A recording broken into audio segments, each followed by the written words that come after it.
está bien.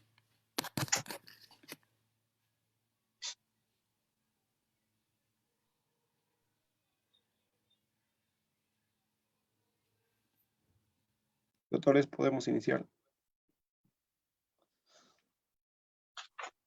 Muy buenas tardes. Esperaremos unos 30 segundos, por favor, para que se vayan conectando todos los integrantes, todos los asistentes, los participantes, por favor, para dar inicio a este primer seminario internacional de Derecho Procesal en la segunda semana.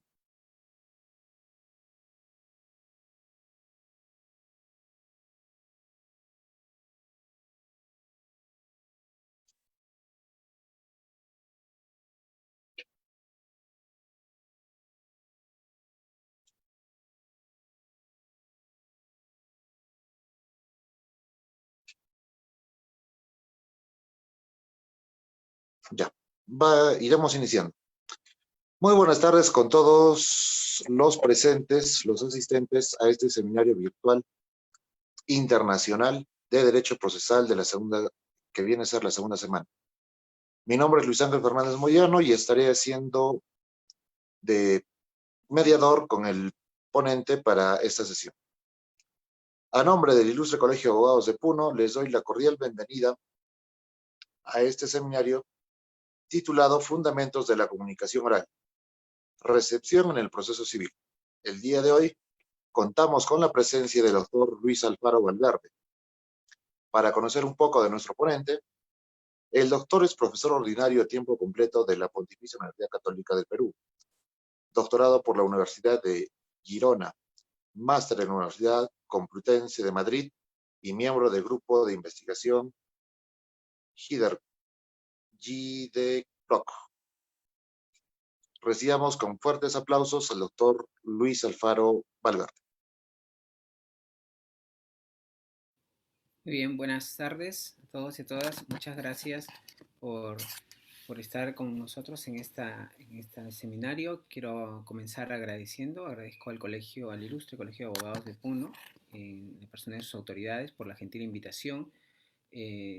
Bueno, siempre quise estar en Puno y ahora se cumplió mi sueño, aunque de manera virtual, pero ya habrá tiempo para visitarlo físicamente. Así es que nada, estoy agradecido por la invitación y es un gusto participar en este seminario internacional.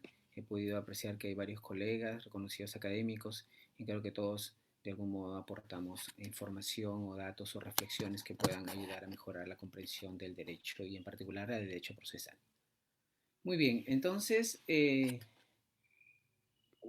uno de los temas, y esto es una introducción, el título de mi ponencia, como podrán notar en la publicidad, en el flyer, se denomina Fundamentos de la Comunicación Oral y su recepción en el proceso civil.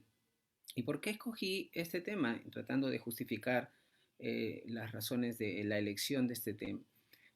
Creo que para todos ya es un tópico que el tema de la oralidad en el proceso civil, sobre todo, es un desafío, ¿sí? Es una tarea pendiente y poco a poco se pretenden o se están haciendo eh, proyectos o políticas o planes pilotos, etcétera, en virtud del cual se pretende incorporar la oralidad en el contexto de la justicia civil, ¿cierto? También es conocido que esta oralidad o la fundamento de la oralidad se encuentra regulado o en todo caso existe en el Perú una recepción a la oralidad o una implementación de la oralidad a nivel normativo tanto en el proceso penal como en el proceso laboral. Por tanto, el proceso civil sigue siendo una tarea pendiente. Pero también es conocido seguramente los proyectos pilotos o planes pilotos que se están desarrollando, se vienen implementando en varios distritos judiciales, ¿no? Entonces, que entre otras cosas, no solamente se busca a través de resoluciones administrativas, por cierto, la implementación de una nueva forma de despacho judicial sobre la base del case management, sino sobre todo digamos, la idea fuerza o la idea bandera es la implementación de la oralidad, ¿de acuerdo? Entonces, la oralidad puede ser vista también en este contexto de justificación como una oportunidad para cambiar las prácticas de los abogados, las prácticas del juez, ¿no? Una oportunidad para mejorar el sistema de justicia. Aquí uno diría que se tiene una percepción bastante optimista de lo que pueda producir la oralidad, pero también hay quienes, no se puede descartar y desconocer, tienen una visión más bien escéptica de lo que pueda, o los resultados que pueda generar la oralidad en el proceso civil. ¿Okay? Entonces, hay unas posiciones extremas.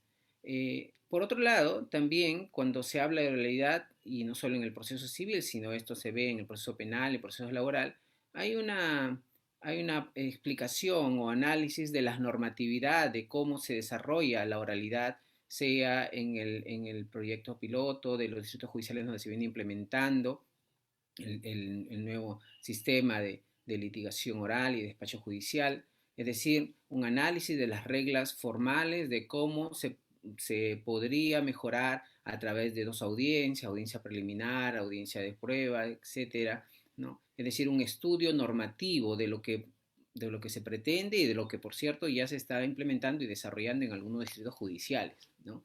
Esta es una forma de análisis de la oralidad. Por otro lado, también el tema de la oralidad es un lugar común en la literatura procesal.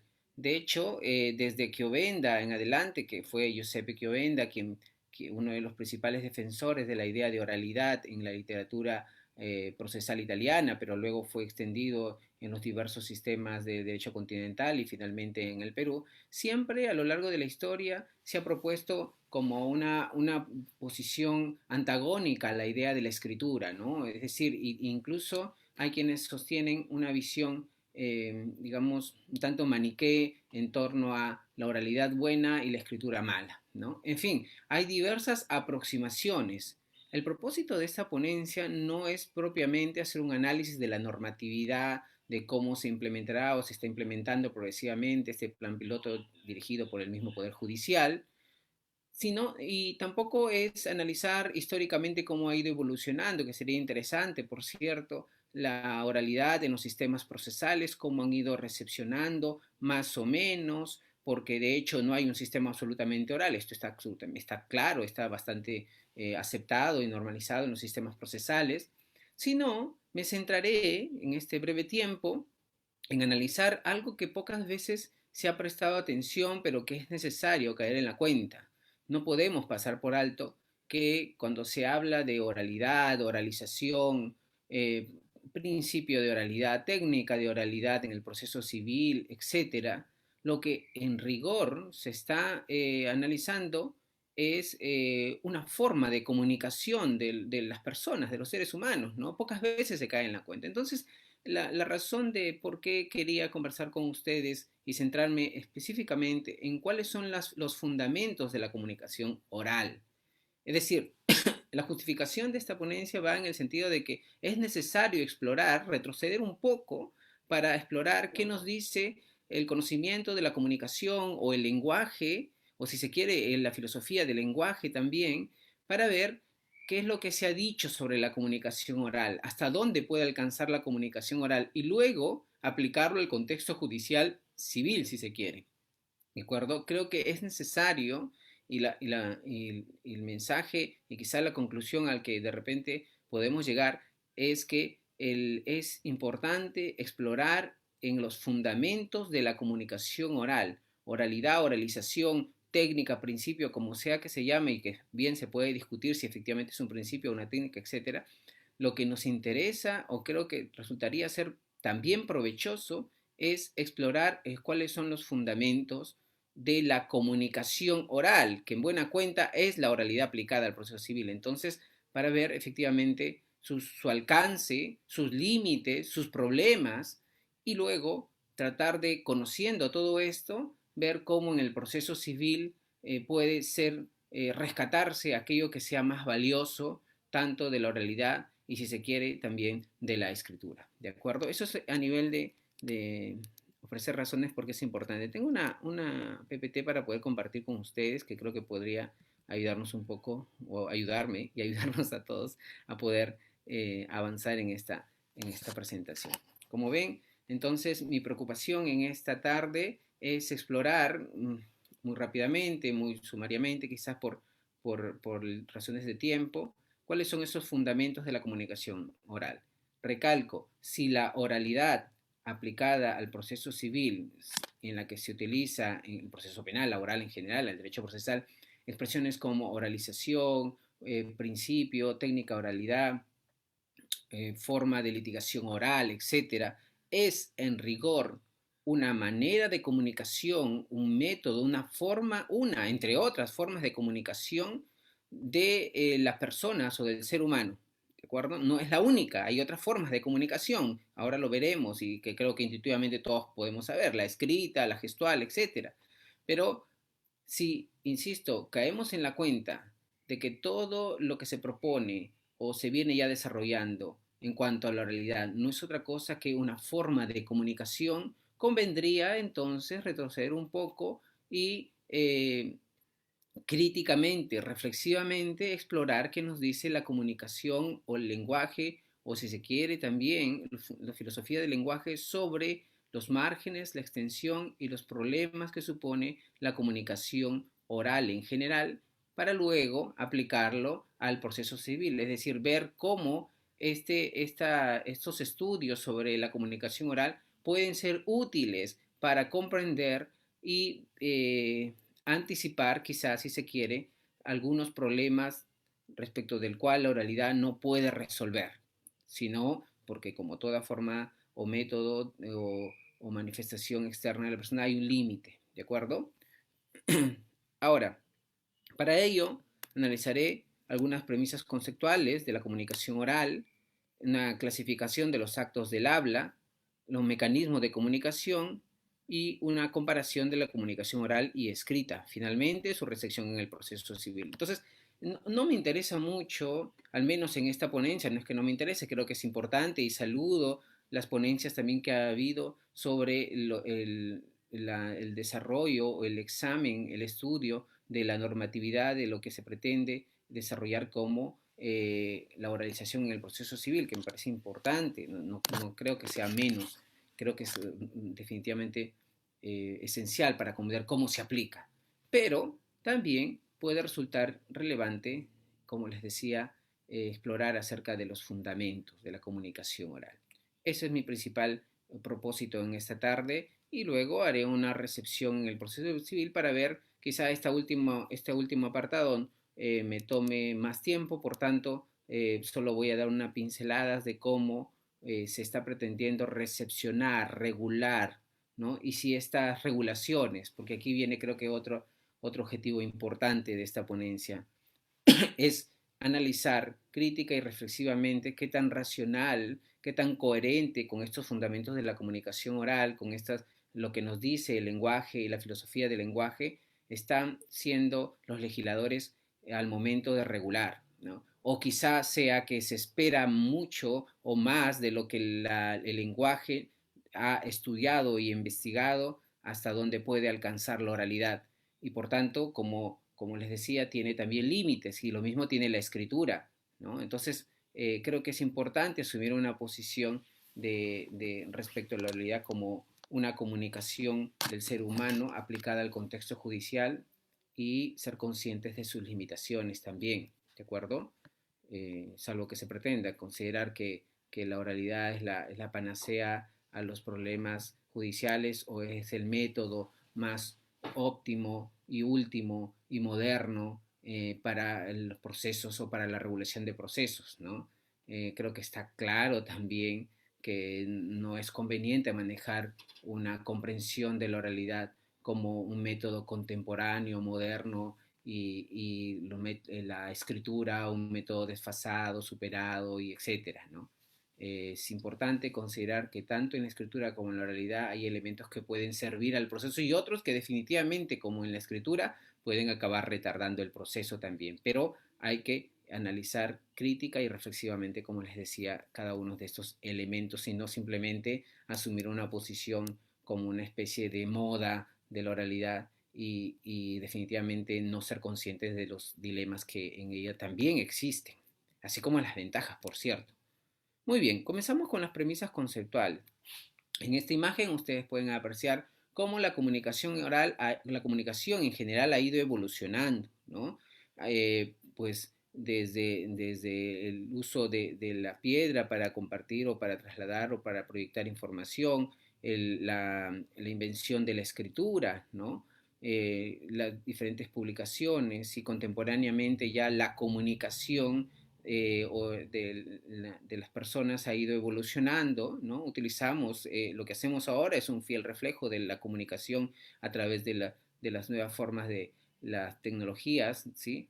Entonces, es necesario, digamos, aprovechar también en el uso de la comunicación oral y escrita, ¿sí? A través de estos medios, el uso de las nuevas tecnologías, lo mismo que el Twitter y, en fin, las formas de comunicación han cambiado, ¿de acuerdo? Entonces, creo que un mensaje que podemos asumir en esta diapositiva es que el proceso también debe ser consciente de esto, el desarrollo del proceso, el legislador, el teórico, también debe saber de que el proceso debe adecuarse a las nuevas formas de comunicación, ¿de acuerdo? Y es más, cuando se habla de oralidad, se puede incluso, convendría quizás para otra ponencia, discutir cómo compatibilizan las nuevas formas de la tecnología de la información y el uso de la oralidad. Sería interesante y quizás nos llevaríamos, como ha mencionado el profesor Jordi Nieva Fenol, de algunas sorpresas en qué tan útil pueden ser o con, qué tan compatible o coherente puede ser la oralidad, las nuevas tecnologías o cómo aprovecharla de la mejor manera y no centrándonos o cerrándonos la vista y considerar que en efecto pues es la solución a todos los problemas de la realidad, sino pensar que quizás algo se puede rescatar todavía de la escritura que pueda ser útil para un mejor proceso o una mejor regulación y aplicación del proceso. Muy bien, quería comenzar con ello y luego algunas premisas, como les decía, eh, resalto y hago énfasis en este hecho, ¿no? Si no comprendemos que la oralidad es una forma de comunicación y si seguimos discutiendo normativa, teóricamente, esto es en el contexto y en la dimensión académica, teórica, que si la oralidad es un principio, una técnica, una regla, en fin, creo que además de eso, que puede tener cierta utilidad, sería necesario explorar qué nos dice el lenguaje en cuanto a comunicación oral. Quizá el lugar en donde estamos buscando información para mejorar el uso de la oralidad en el proceso, que creo que es un propósito común en toda la academia, quizás los elementos que necesitamos no están en la literatura necesariamente procesal, ¿sí? Creo que, como les decía, el estudio de la oralidad en el contexto procesal tiene antigua data, ¿no? Y yo me remontaría al siglo pasado, incluso, con las propuestas de Giuseppe Chiovenda, a partir de lo planteado por Bach, en fin, creo que esto podría ser materia de otra ponencia, pero sería interesante revisar cómo ha ido cambiando y evolucionando el desarrollo teórico acerca de la oralidad y también de la escritura y cómo han ido recepcionando los ordenamientos procesales, definitivamente.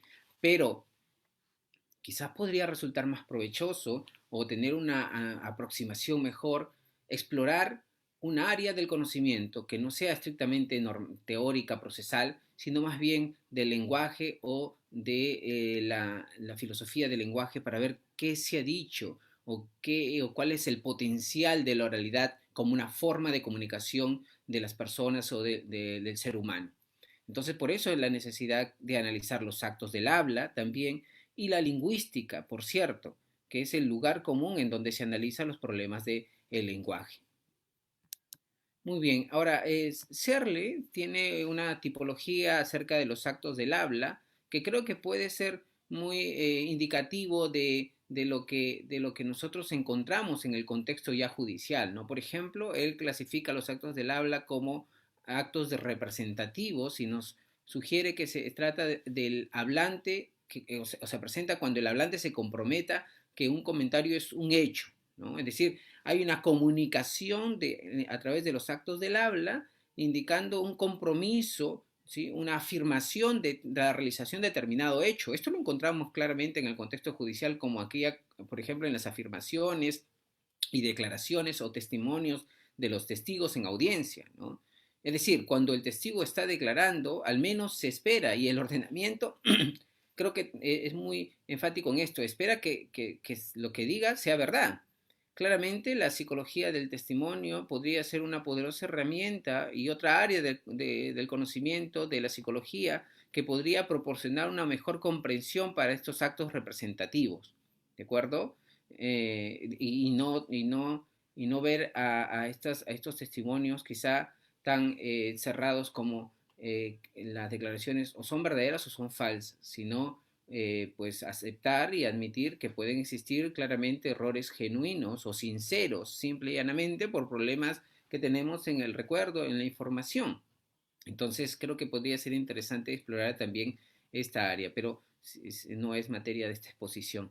Ahora, también, también tenemos los actos del habla directivos, ¿sí? Que intentan obligar al oyente a hacer una cosa, ¿no? Por ejemplo, el juez ordena o prohíbe, ¿no? Cuando el juez, por ejemplo, cuando se decide, ¿sí? En buena cuenta lo que se está haciendo es una comunicación en virtud del cual el juez ordena o prohíbe determinada situación, ¿no? Entonces, luego tenemos la clasificación de los actos de habla como actos compromisorios que obligan al hablante a hacer una cosa, prometer o garantizar, ¿no? Es el caso del juramento, por ejemplo, que es muy usual en las reglas procesales sobre antes de declarar un testigo o antes que se declaren las partes, ¿no? Sin embargo, claro, podemos también discutir la vigencia o la necesidad de juramento antes de una declaración, ¿no? No necesariamente el hecho de que se juramente, sobre todo en estos tiempos, puede resultar una señal de verdad o de sinceridad al momento de declarar, ¿no? ¿Okay? Ahora, para seguir avanzando, algo que también creo que se ha perdido de vista o no se cae en la cuenta cuando se abre la realidad y a veces estamos tan centrados en el análisis de las reglas que, como repito, no es que esté mal, creo que es necesario porque es la que se están aplicando o se pretenden aplicar progresivamente en los distritos judiciales.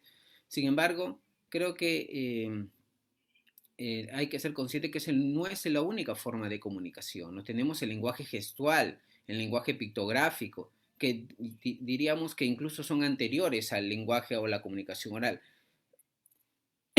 De hecho, el lenguaje auditivo también y el lenguaje escrito, ¿no? Entonces, aquí hay que tener mucho cuidado. Creo que esta clasificación o estos mecanismos de comunicación este argumento podría superar esta idea de que la oralidad como una técnica contemporánea en el proceso civil, ¿no? De hecho, ya la implementación de la oralidad se ha dado históricamente en varios sistemas procesales, ¿no? Y creo que la tendencia contemporánea más bien pasa por hacer un modelo que asuma tanto la forma escrita y la forma oral, o mejor dicho, lo mejor de la forma escrita y lo mejor de la forma oral, ¿no? Voy a hablar un poco más sobre esto. Nos interesa centrarnos no en lenguaje gestual, pictográfico ni escrito por lo pronto, sino sobre todo en el lenguaje oral. Muy bien, aquí podemos apreciar una diferencia o algunos elementos que distinguen o que caracterizan a la forma oral y escrita que tampoco se tienen en cuenta, ¿no? Insisto con esta cuestión o esta crítica a la idea de ver a la escritura como algo malo o algo negativo, ¿no? Es cierto que la escritura tiene aspectos o situaciones críticas o tiene algunas desventajas, por llamarlo así, y la realidad lo tiene también, pero no es que todo sea perfecto en la oralidad ni todo sea perfecto en la escritura, ¿no? Sino que ambas tienen sus situaciones problemáticas que creo que el legislador y el teórico y el abogado debe ser consciente de ello, ¿no? Por eso que me llama la atención cuando se habla o hay una propuesta desafiante de litigación oral, como si la litigación escrita no tendría ningún sentido en este tiempo, ¿no? Creo que ahí convendría detenernos en al menos reflexionar o repensar este discurso. Muy bien, en cuanto a la comunicación oral, pues la característica es que se dice y se escucha. Esta es la particularidad. Más la escrita se escribe y se lee, ¿de acuerdo? Algo que también creo que un elemento de ventaja de la oralidad es que es más espontánea, ¿de acuerdo? Entonces, la comunicación oral no es que no se razone como en la escritura, que efectivamente es más reflexiva, que permite una mayor meditación sobre lo que se pueda decidir, pero la comunicación oral, al menos en general, es más espontánea, supone una respuesta inmediata y de manera verbal, y por tanto, pues convendría detenernos, sobre todo cuando se habla de la recepción en el proceso civil, si toda decisión debe ser necesariamente oral, como a veces se pretende de manera general y reflexivamente. Hay situaciones definitivamente que necesitan ser pensadas, meditadas y que no supone que tenga que hacerse inmediatamente, porque, insisto, en este cuadro comparativo, lo que se muestra es que la comunicación oral es espontánea y a veces no necesariamente se pueden tomar mejores decisiones siendo más espontáneos, o mejor dicho, apoyándonos en la oralidad. Aquí podría apoyarse claramente en la escritura, quizá en las decisiones más complejas, más controvertidas de repente, que requieren ser más meditadas, ¿no? Otro de los elementos es que existe un desarrollo de la acción corporal, por ejemplo, en la comunicación oral, ¿no? Cuando están en audiencia, nosotros vemos por los medios de comunicación que en donde definitivamente la comunicación oral se apoya en la comunicación del uso de algunos movimientos para hacer énfasis, ¿no? De las posiciones, de la ubicación, y la forma escrita es más literaria, ¿no? Es decir, se desarrolla argumentos y fundamentos de manera quizá a veces más ordenada, ¿no? Porque, ojo con esto, ¿no? Una de las cosas que nos puede ayudar a entender este cuadro comparativo es que muchas veces en las defensas o alegatos orales que se hace, se pone más énfasis en los movimientos, se ha convertido a veces los alegatos en un momento ritual o de tipo teatral, en donde lo que no importa es la narración y la acreditación de los hechos, sino simplemente los movimientos o los gestos o las miradas, ¿no? Creo que estas características o elementos no deben tenerse en cuenta, ¿no? Y creo que alguna vez vi un video en donde el abogado botaba un folder, en fin, al suelo, ¿no? Y se le preguntó al juez con buen tino, le preguntaba por qué usted hace eso, ¿no? O que modere su actitud, etcétera. Y el abogado declaró que es que así me han enseñado o de algún modo así ha sido formado o en eso consistiría la litigación oral. Creo que ahí hay que tener bastante cuidado. Es cierto que la oralidad supone cierta proyección de movimientos, etcétera, pero creo que no lo que importa en cuanto a litigación es más la acreditación de los hechos, la buena argumentación y menos los movimientos o algún tipo de manifestaciones teatrales en las audiencias. ¿De acuerdo? Y otra de las características, ya para terminar esta parte, es que la comunicación oral, y esto es otra ventaja de la oralidad, es más dinámica, ¿sí? Dadas las características anteriores, que es más espontánea, se dice, y que hay una necesidad de respuesta rápida, es más dinámica que la escritura, la cual es más estática, ¿no? Entonces, creo que siguiendo estos elementos, podemos considerar cómo ha ido recepcionando los ordenamientos procesales, sobre todo el proceso civil que nos interesa. Muy bien, antes de ver la recepción, creo que convendría mencionar lo que se conoce como el registro oral, ¿no? Es decir, una cosa es la comunicación oral y otra cosa o otro aspecto es el registro de esa comunicación, ¿no? Y al momento del registro de esa comunicación se presentan una serie de elementos que a la luz del lenguaje se conocen como marcas de oralidad. Y estas marcas de oralidad son, por ejemplo, que pueden suponer problemas como las muletillas, ¿no? El uso de titubeos, por ejemplo, interjecciones o repeticiones innecesarias, frases inconclusas y falta de concordancia, etcétera, ¿no? De estos problemas de la oralidad, creo que todos nos hemos dado cuenta o podemos darnos cuenta de cuando en cuando en algunas audiencias que se comparten por los medios de comunicación. Y creo que es importante ciertamente adiestrarnos en esto, en mejorar, porque si no, simplemente es una pérdida de tiempo para el oyente y no solamente para el juez, sino para quienes estamos o seguimos atentamente estas audiencias, ¿no? Y no se concentran en las cuestiones fácticas y jurídicas y de probanza, que creo que es lo que importa más en las alegaciones más que otras cosas. Muy bien, ¿y qué pasa con la recepción? Ya para ir terminando esta ponencia, es que, miren, en el Código Procesal Civil, ¿sí? Eh, quienes recordarán, en el planteamiento inicial, los procesos se caracterizaban, entre otras cosas, por las audiencias, o mejor, los procedimientos, ¿no? Si uno recordará cuando estaban vigente la norma inicial en cuanto a que el procedimiento de conocimiento se distinguía del abreviado y sumarísimo porque habían tres audiencias, ¿no? La audiencia de saneamiento, la audiencia de conciliación y admisión de medios de prueba y la audiencia de pruebas. Entonces, había tres y el procedimiento abreviado había dos, las dos primeras audiencias se juntaban en una, saneamiento y conciliación, y la audiencia de pruebas, más el sumarísimo se encontraba concentrado y reunido estos tres momentos en una sola audiencia. Así era el modelo inicial, ¿no? Progresivamente parecería que en el proceso civil hemos ido perdiendo la confianza o la utilidad a las audiencias y por tanto se han ido derogando, ¿no? De hecho, aquí ahora un procedimiento, atención con esto, de conocimiento y abreviado, en momentos y en fases es igual. Lo único que cambia son los plazos. Entonces, ¿por qué? Se ha derogado la audiencia de saneamiento, se ha derogado la audiencia de conciliación y admisión de medios de prueba y estas se realizan en el despacho, ¿sí? En el despacho, y creo que ahí nos hemos ido al otro extremo pensando que a veces por razones de programación o dilación de programación de audiencias, estas se proyectaban y generaban de algún modo una mayor extensión del desarrollo del procedimiento y por tanto una proyección a veces innecesaria de las expectativas de la justicia. Entonces, siendo así, pues la solución que se planteó es simplemente derogar la audiencia. Es decir, se dio en las audiencias un gran problema en vez de poder evidenciar las ventajas que puede generar y mejorar en su realización.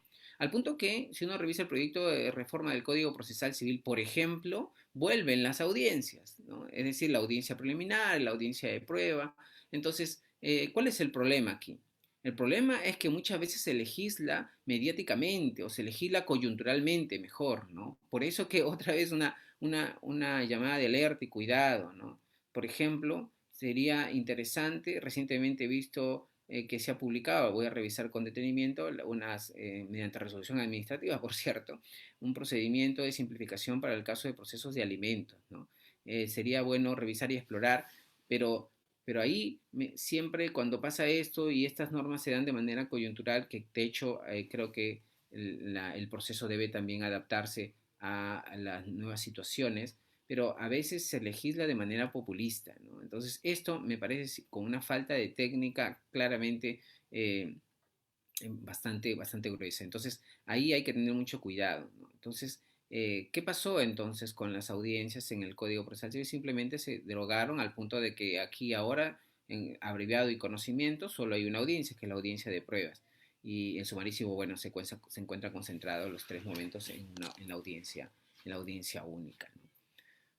Pero no es porque haya sido inútil, ¿no? Quizás una de las razones que movió a esto fue que, como les decía, las recargadas labores que se tienen en los despachos haya provocado que las programaciones de estas audiencias se dilaten, ¿no?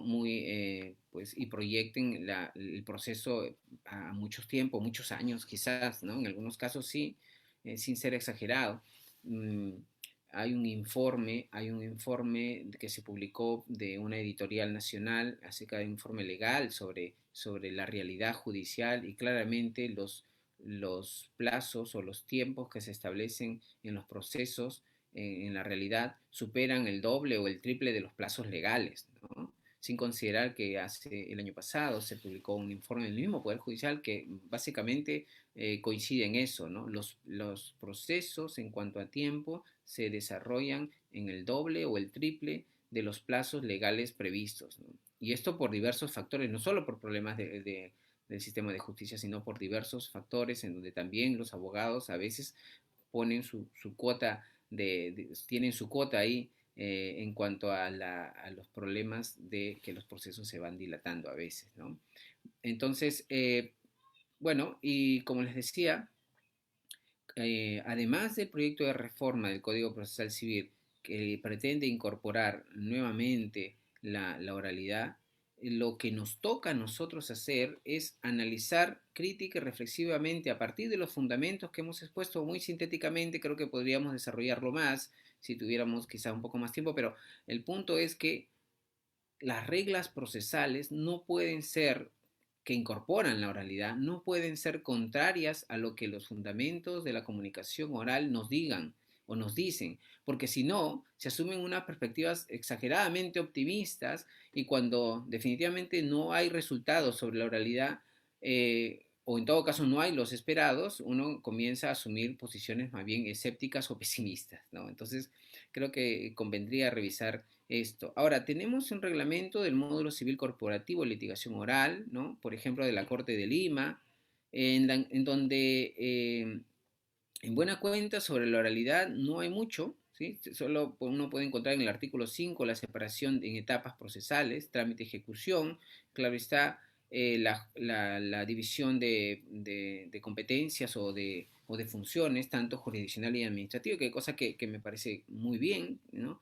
El juez, vamos, podría invertir mejor su tiempo examinando los casos judiciales y no resolviendo los problemas de los secretarios o de los técnicos, que se trata de situaciones administrativas que bien puede trabajarlo o solucionarlo otras áreas, ¿no? Luego, lo que se busca en este reglamento se dice expresamente en el artículo 7.2, es ser efectivos los principios de inmediación, economía, celeridad procesal, mediante una metodología de audiencias. A ver, aquí quiero detenerme también, quizá trayendo a colación un discurso bastante, digamos, presente, ¿no? He podido apreciar que se menciona y creo que no, es necesario decir algo al respecto, ¿no? Pero no es un problema solo nacional, repito, este discurso se aprecia también en otros lugares, ¿no? En donde se sostiene, ¿sí? Se sostiene que la oralidad es la que provoca necesaria y categóricamente lo mejor del proceso. Y cuando digo lo mejor, concentración, economía, celeridad, inmediatez. ¿De acuerdo? Eso se entendía en el sentido procesal, es decir, los llamados principios de celeridad, de inmediación y de economía. Mientras que la escritura, ¿no? Al cual se le achaca todos los males, por cierto, y dice, provoca los principios contrarios, ¿no? Mediación, desconcentración, dilación, y a veces incluso también se argumenta que en la oralidad es digamos, el contradictorio se desarrolla mejor y en la escritura simplemente el contradictorio es mínimo o no existe, ¿no? Creo que esto es un discurso que claramente o que fácilmente puede ser rebatido, ¿de acuerdo? Miren, la concentración decir que la oralidad nos lleva a una mayor concentración de los actos no es del todo exacta, ¿sí? Sobre todo si vemos la experiencia del proceso laboral, por ejemplo, en donde las audiencias se fijan a muchos meses, pues no sé, 6, 7, 8 meses, ¿no? Alguien me dijo el año pasado que las audiencias en los procesos laborales se estaban fijando para este año, es decir, muchos meses posteriores a la realización de los primeros actos. Entonces, ¿dónde está la concentración de los actos? Yo no sé cuál es más trágico, decir al justiciable que vienen 2 o 3 audiencias o simplemente 2 y estas se desarrollan en determinadas fechas, en 3, 4 meses, o decir que todo el proceso se va a ver en una sola audiencia y se va a decidir en una sola audiencia, pero de aquí a un año, por ejemplo. No sé cuál es más trágico en realidad. No hay concentración si es que fácticamente estas audiencias se programan pues en fechas muy distantes, ¿de acuerdo? Ahí no hay concentración. Claramente no hay compatibilidad con la concentración. Lo mismo que la inmediación, ¿no? La inmediación, creo que puede también haber, aquí lanzo quizás una cuestión, inmediación en la forma escrita, ¿de acuerdo? Es decir, la inmediación quizás le hemos reconocido demasiada potencialidad y cuando, como dicen los expertos en psicología del testimonio, la inmediación más bien es un elemento distractor o puede convertirse en un elemento distractor y un lugar común para gestar una serie de sesgos en el justiciable y eventualmente esto terminar por inducir error al justiciable, ¿no? Entonces, quizá convendría, como dice el profesor Jordi Ferrer, hablar de una inmediación quizás de una concepción más modesta, una inmediación en sentido débil, es decir, teniendo en cuenta los datos o las informaciones que proporcionas, pero siendo consciente de las limitaciones también, ¿no? Solo un dato adicional, ¿no? Yo creo que sí es necesario la inmediación y creo que esta regla fue establecida a partir del cual el juez tenga que dirigir o estar presente, si se quiere, en las audiencias y no sea el secretario técnico, etcétera, ¿no? Esto es importante de no poner intermediadores entre el juez y las partes y creo que ese es lo que se intentó rescatar cuando se habla de la inmediación en el proceso. Pero de ahí a darle un mayor mérito como que a través de la inmediación es fundamental y del punto de que quizás el juez superior no puede examinar algunos aspectos probatorios porque no ha estado presente en la audiencia, eso me parece bastante discutible, ¿no? Ahora, también en cuanto a la economía, ¿no? Yo no sé si es más económico hacer un proceso escrito o oral, porque de hecho aquí en estos tiempos la oralidad supone, sobre todo en esta coyuntura, si se quiere agregar esta variable, el uso de las nuevas tecnologías, ¿no? Y eso no es económico para el presupuesto del Poder Judicial, ni siquiera de las partes, ¿no? O los abogados de las partes.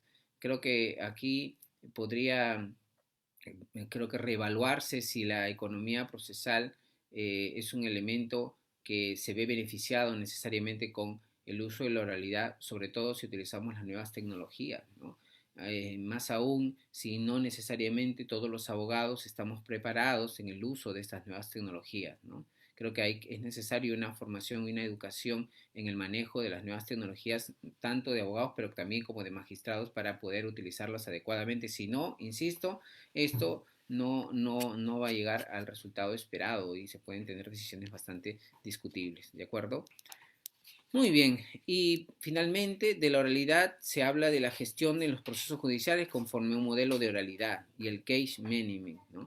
Esta técnica, en virtud del cual el juez con las partes pueden llegar a un acuerdo sobre los procedimientos, los actos, en fin, miren, este punto recientemente otra vez el profesor Jordi Nieva mencionó de que se trata de una metodología bastante delicada y creo que si no hay una adecuada preparación para llegar a acuerdos correctos o adecuados entre el juez y las partes para poder decidir más rápida y eficazmente, creo que pueden terminar por ser altamente peligrosos, ¿no? Sería interesante en otra ocasión discutir sobre el case management, de dónde procede, ¿no? Creo que la terminología inglesa ya intuitivamente nos dice de dónde y cuál es y cómo y en qué contexto es que se aplicó el case management y si realmente es la situación actual en el proceso civil es el lugar en donde podemos recepcionarlo a veces acríticamente, ¿no? Quizás convendría discutir más sobre el case management para ver su virtualidad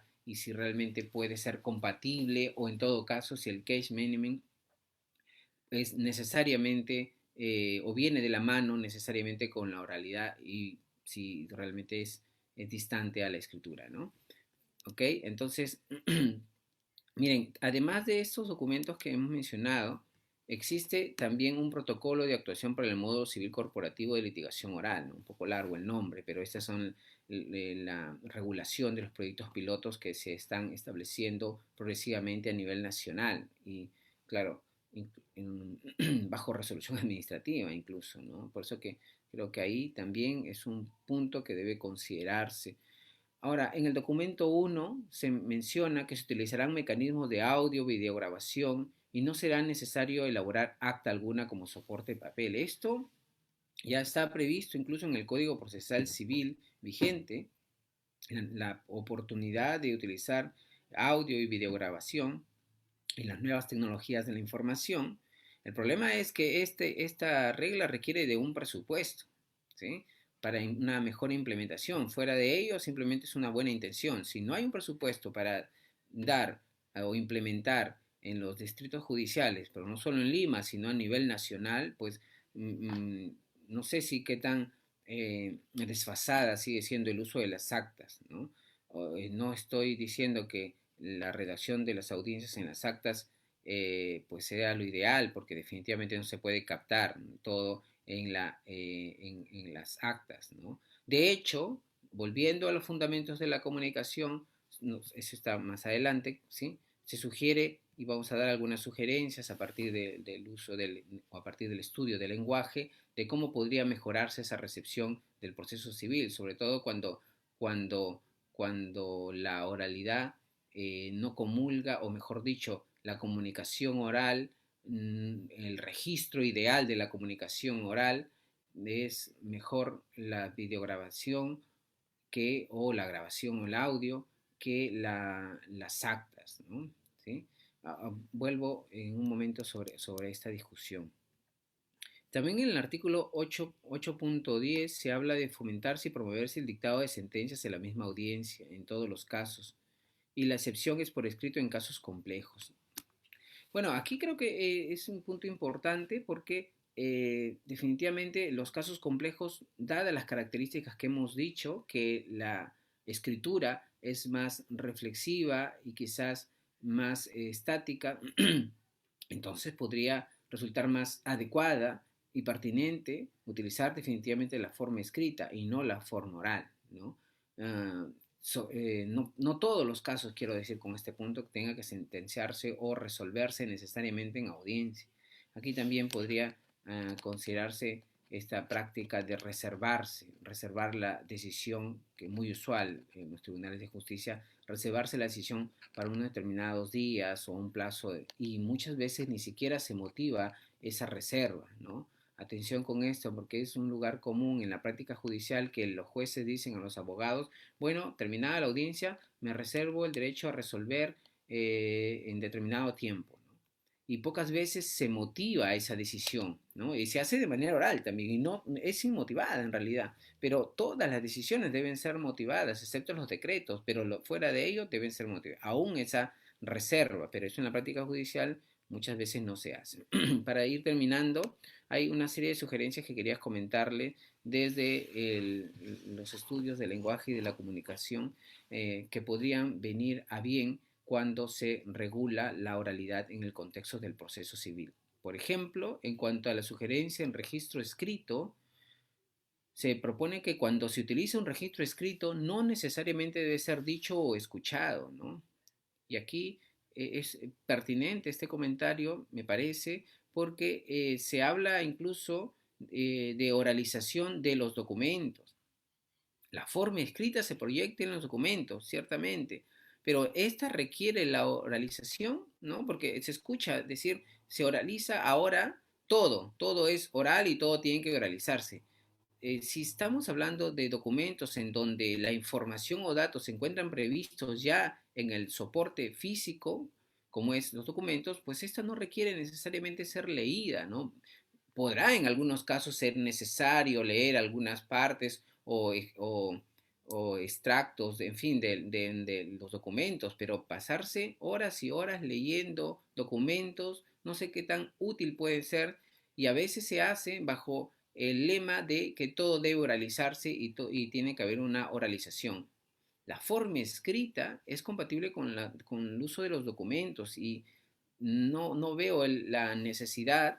Puede haber algunos casos, ¿cierto?, en donde resulte relevante leer o escuchar, si se quiere, la lectura de algunas partes o extractos, en fin, secciones de documentos, pero no en general, ¿no?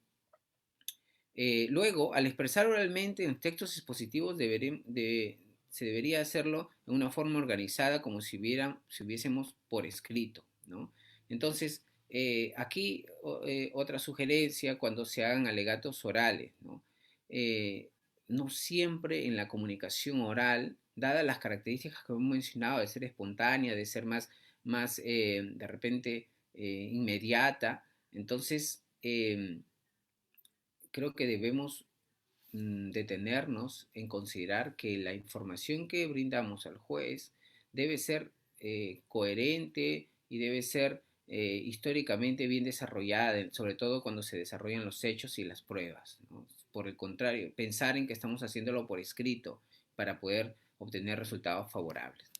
Ahora, para ya terminar, ahora sí en serio, en cuanto al registro oral, ¿sí? No es conveniente que rasgos orales usen registro escrito, ¿no? Definitivamente lo hemos mencionado, ¿no? Si no, no tiene sentido. Es decir, si la información de las audiencias en donde hay una comunicación oral se encuentran ya grabadas en registro de audio y video, ¿sí? Carece de objeto, es un despropósito seguir trasladando esta información en actas, ¿no? Si la idea es superar el uso de la escritura en ciertos aspectos que puede resultar perjudicial o pueda generar una dilación del proceso o simplemente no permita avanzar adecuadamente en el procedimiento, entonces creo que el uso de las actas puede ser repetitivo e innecesario, ¿no? Lo que nos dice el lenguaje o los estudios del lenguaje es que los rasgos orales usen registro orales y los mejor aquí ahora en este tiempo es el audio y video, ¿no? Las transcripciones a las actas podría resultar innecesarias definitivamente, ¿no? Y a veces se convierte esto, he visto en el proceso penal que los videos o el contenido de videos se vuelve a registrar en actas, ¿no? Una transcripciones, ¿no? ¿Cómo se transcribe una risa o cómo se transcribe de repente cierta información o ciertos datos que no necesariamente tienen que ser escritos, ¿no? Entonces, la advertencia o sugerencia va en ese sentido. La comunicación oral no necesariamente es compatible con registros escritos, sino pensar precisamente en utilizar el audio y video para ese tipo de comunicación. También es un error al pretender escribir necesariamente de la misma forma en que hablamos, ¿no? Hay cierta información que no necesariamente se pueden registrar adecuadamente, ¿no? Cómo se transcriben las entonaciones, por ejemplo, ¿no? Entonces, hay que utilizar las tecnologías de la información o los medios de audio y video para registrar la forma o la comunicación oral. Las transcripciones en actas o el uso además de actas pretendiendo dejar constancia de todo lo realizado de manera oral puede ser un despropósito, ¿no? Y sobre todo creo que algo que además puede mencionarse es que ser conscientes del uso de la oralidad en cuanto a sus limitaciones, como yo ya casi voy siendo consciente porque me pasé buen tiempo, es que no puedes estar pretendiendo la atención de los jueces por mucho tiempo, ¿no? No estoy diciendo esta imagen que puede ser muy representativa en algunos lugares, ¿no? No es, digamos, una ofensa a los magistrados, pero lo que quiero decir es que no tiene sentido pensar que la oralidad se circunscribe en un momento teatral en donde el abogado está hablando y puede hablar por mucho tiempo porque definitivamente la información que brinde no va a ser útil si se proyecta en el tiempo y no proporciona información vital para el caso y termine por siendo pues eh, eh, padeciendo una de las limitaciones que es el cansancio físico claramente, ¿no? Y como ven ahí en la obra o la litografía de Daumier, pueden ver que se termine por las audiencias siendo un lugar para, no para prestar atención, sino para hacer otras cosas. Muy bien, eso creo que por mi parte sería toda la información que quería comentar de manera muy sintética acerca de la necesidad de los fundamentos o de explorar los fundamentos o de lo que nos diga la lingüística acerca de cuáles son los límites y alcances de la oralidad y que creo que el legislador o los proyectos de implementación de la oralidad podrían prestar especial atención para ver si hay una compatibilidad. Estamos, como diría un académico amigo, estamos caminando con o contra la ciencia, ¿no? Y no siempre se legisla a veces de manera racional. Y cuando se habla oralidad, creo que eh, es un lugar en donde se puede apreciar esta incompatibilidad acerca de lo que se espera de la oralidad y cuáles son esos límites. ¿De acuerdo? Muchísimas gracias por su atención y bueno, sigo atento a sus preguntas. Gracias. Muchas gracias, doctor. Aquí tenemos unas preguntas que nos hace llegar. Julio Elmer Flores le hace una pregunta. Sí. ¿Los plazos de procesos civiles tendrán que modificarse teniendo en cuenta que la oralidad persigue la celeridad y la economía procesal? Muchas gracias por la pregunta. Miren, los plazos legales se pueden modificar, definitivamente, pero creo que los plazos legales, es decir, el tiempo previsto por la ley procesal para determinada actuación, audiencias o decisiones, etcétera, eh, pueden hacerse lo más cortos posibles, ciertamente. Creo que es importante que las decisiones se decidan o las resoluciones o los casos se decidan de manera pronta, ¿no? De manera que no se proyecte en el tiempo, oportuna, ¿no? Pero el problema siempre va a ser, y creo que es un desafío para el mismo Poder Judicial, cómo eso aplicarlo en la realidad, ¿no?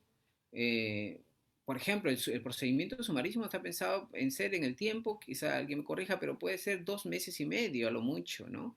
Legalmente, pero en la práctica esto no se cumple, ¿no?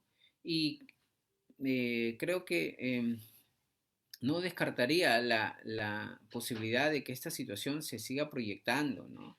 Y creo que el problema es, insisto, tiene varias aristas, ¿no? Una de ellas es la participación del legislador procesal, es decir, tiene que haber reglas procesales oportunas, pertinentes, adecuadas y efectivas, ciertamente, racionales, ¿no? Bien justificadas, pero por otro lado, también el juzgador debe ser, digamos, manejar estos tiempos adecuadamente, ¿no? En la práctica, ¿cómo se da? Se ve el libro de audiencias y en el libro de audiencias hay fechas disponibles de cada 4, 5, 6 meses y por más que los plazos procesales y legales sean cortos o por más que si se quiere decir, alguna vez un juez colega decía, profesor, mejor todo lo decidamos en una sola audiencia, ¿por qué tener que hacer tantas audiencias, etcétera? Sí, pero si esa audiencia, por más que digas que se debe fijar dentro de un mes o dentro de 2 semanas, etcétera, o días, ¿no? Si no hay espacio en el tiempo, o sea, si la realidad muchas veces supera los plazos legales o la ley, ¿no? Entonces creo que se debe buscar establecer plazos más realistas también, ¿no? Y si no, pues simplemente pues se seguirá proyectando las expectativas de justicia, ¿sí? Y quiero cerrar esta respuesta indicando que en efecto la ley procesal no es un producto terminado o una obra perfecta, es un producto humano y por tanto puede sí ciertamente tener algunos errores, pero se debe buscar reducirlos al máximo, ¿no? La necesidad de una racionalidad de la legislación creo que es una exigencia pronta, sobre todo en materia de proceso civil. Muchas gracias. Muchas gracias, doctor. Tenemos otra pregunta aquí Sí. que nos dice, ¿cuál es la metodología que debe manejar un abogado litigante para que su rol sea adecuado en el proceso civil? Muy bien, muchas gracias por la pregunta. A ver, seguramente más de uno habrá escuchado, y con todo respeto, ¿no? Estos cursos, seminarios, diplomados, etcétera, de litigación oral, ¿no? De un tiempo aquí, ahora cada vez se ve menos, pero en un momento era bastante, se, fue bastante difundido, o sigue siendo, creo, la necesidad de capacitar a los abogados en materia de litigación oral y en la teoría del caso, ¿no? En teoría del caso. Entonces, creo que una propuesta que quizás no pueda ser bien aceptada es que creo que si es que seguimos pensando que la litigación oral consiste en la preparación en la forma de pararse, en la forma de entonarse o de entonar la voz o cómo modular adecuadamente o cómo convencer al juzgador una adhesión a una concepción persuasiva de la función probatoria, pero la función del abogado en buena cuenta, creo que estamos perdiendo el rumbo adecuado. No va por ahí. Es decir, yo creo que sí es necesario, bueno, si alguien quiere capacitarse en la forma de expresión, de modulación, de entonación de la voz, de la posición, de la ubicación, etcétera. Perfecto, puede ir creo que hay cursos de oratoria para eso, pero el rol, ¿sí? El trabajo, si se quiere, que debe cumplir el abogado en el contexto de oralidad es una labor de preparación en acreditación de los hechos, ¿no? Creo que es importante esto, ¿no? Fuera de ello, hacer discursos bonitos, ¿no? Pensar de que quien hable mejor o bonito es el que va a ganar, no, creo que es una forma incorrecta de pensar o de asociar la oralidad o asociar la función del abogado en un contexto de oralidad, ¿sí? La idea de oralidad y de la función del abogado pienso que debe ir por otro rumbo. La necesidad de acreditar los hechos, la necesidad de argumentar jurídicamente de manera puntual y sintética, creo que es la base y el rol que debe cumplir el abogado en un contexto de oralidad. Insisto, fuera de ello, otros tipos de capacitaciones bien pueden estar los cursos de oratoria para eso, ¿no? Los cursos de litigación oral que se den o las capacitaciones y formación en ese sentido debe estar pensado, creo, principalmente de cómo acreditar los hechos, cómo lograr la acreditación de los hechos e informar adecuadamente sobre las situaciones jurídicas a los magistrados. Muchas Muchas gracias. gracias, doctor. Tenemos dos preguntas más aquí. David Velarde nos dice, doctor, ¿no considera usted que los procesos orales, al buscar una celeridad procesal, podría generar un estado de indefensión a las partes, sobre todo en los procesos de conocimiento, lo cual sería contraproducente, ya que el fin del derecho mismo es justamente buscar la justicia? Muy bien, muchas gracias. Muy buena pregunta. Sí, a ver, desde mi perspectiva, considero que hay principios procesales y estos no pueden ser muchos, ¿no? Y que las legislaciones deben estar inspiradas en eso. Solo un puñado pueden ser principios. Más allá de ello, pueden ser reglas, técnicas, formas, instituciones, reglas, criterios, etcétera. Pero los principios son contradicción e igualdad, básicamente, ¿no? Puede hablarse también del principio de dispositivo y del principio de oficialidad si se quiere, como diría el profesor Andrés del Oliva, solo 4 a lo mucho son considerados como principios, pero fuera de ello conviven también una serie de reglas y técnicas que también importan para el derecho. Pero ante una situación en donde se pueda preferir la celeridad frente al contradictorio o la contradicción o el derecho al contradictorio, etcétera, puede llamarse de diversos modos, pero es la necesidad de escuchar a la contraparte.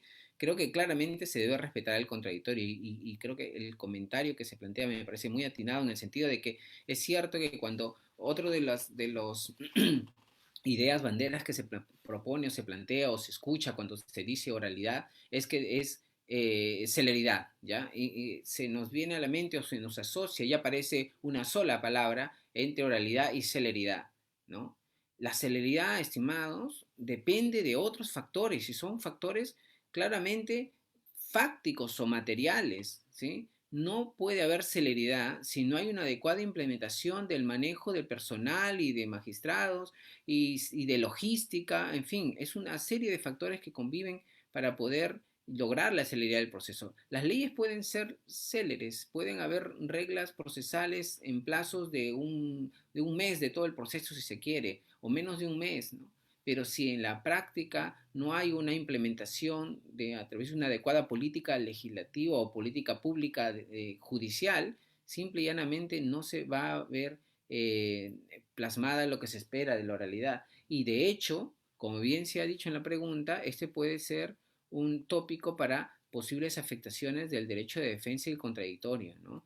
En la clásica disyuntiva entre celeridad o que la justicia sea pronta y segura, ¿no? Hay quienes han dicho que una justicia que sea segura no necesariamente tiene que ser pronta. El proceso, de hecho, no termina en un solo acto, ¿no? No puede ser inmediato, más allá de que exista un proceso inmediato, pero requiere de tiempo. Pero esta necesidad de tiempo, porque es una serie de actos, ¿no? Pero deben ser racionales y deben ser oportunas, no puede proyectarse demasiado, ¿no? Y generar las expectativas de justicia y acabar por deslegitimar el sistema, ¿no? Entonces, sí, considero que puede correr riesgo el derecho del contradictorio de la parte demandada si es que se propone una celeridad en términos de como si fuese lo único que importa, ¿no? En el proceso hay otros elementos y creo que hay otros principios que son fundamentales. El contradictorio, la igualdad, definitivamente no pueden ser superados por la necesidad de una celeridad, ¿no? Sin que esto signifique de que la celeridad no importa, definitivamente tiene su importancia, pero ¿a costa de qué? Celeridad, a costa de afectar el contradictorio, la igualdad, creo que no estamos dispuestos, me parece, al menos dentro de un contexto de un Estado constitucional, a necesariamente aceptar eso, ¿no? Gracias. Muchas gracias, doctor. Y tenemos una última pregunta que nos dice, ¿cree usted que la acción comunicativa del filósofo Habermas puede ser aplicada en el proceso civil oral peruano? Muchas gracias. Bueno, es una pregunta bastante amplia y creo que no sé si podría responder en toda su extensión como se plantea. La teoría de la acción comunicativa de Junger Habermas creo que tiene un mayor desarrollo, pero sí hay elementos que creo que podríamos aprovechar en el proceso civil, ¿no? Sería necesario en todo caso distinguir en qué extremos y en qué sentido, ¿no? En qué cómo podría específicamente aplicarse o rescatarse las propuestas de la filosofía en el contexto del proceso civil. Yo creo que es necesario que exista una comunicación entre derecho, proceso y teoría del derecho y filosofía también, pero que habría que, en todo caso, la pregunta precisar en qué sentido y en qué extremo, ¿no? Porque de hecho la teoría de la acción comunicativa de Habermas es bastante amplia y tendríamos que precisar qué aspecto, qué punto de esa teoría podría resultar útil, ¿no? No todo, aquí creo que podríamos decir de que no toda propuesta filosófica necesariamente, no toda, hay mucha de ella, creo que yo eh, que propongo una visión multidisciplinaria del proceso no puede ser ajeno a las propuestas filosóficas, pero habría que, al proceso civil, pero habría que distinguir en qué aspecto o en qué extremo puede resultar muy útil. ¿De acuerdo? Muchas gracias.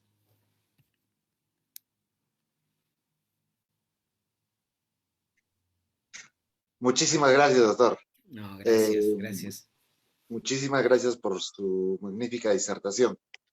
A nombre de nuestro señor decano, el doctor Víctor Manuel Saavedra Aguilar, y a nombre de la doctora Diana Milagros Duñas Roque, quien es director académico de promoción cultural, y así como de toda la junta directiva, recibe usted un cordial saludo y un agradecimiento por participar en este primer seminario internacional de Derecho Procesal.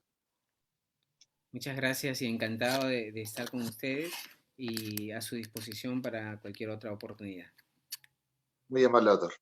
Asimismo, Gracias. a todos los participantes agradecemos que nos hayan acompañado el día de hoy en la disertación del doctor y los invitamos a que sigan acompañándonos el día de mañana, viernes, que estará con nosotros el doctor José Antonio Cabra Nasticona a las 5 de la tarde, como el día de hoy. No se olviden de compartir la publicación, darle me gusta y estar al pendiente de los próximos cursos que el colegio estará brindando para todos sus agremiados y para todo el público presente. Muchísimas gracias y buenas noches. Muchas gracias, doctor. Gracias.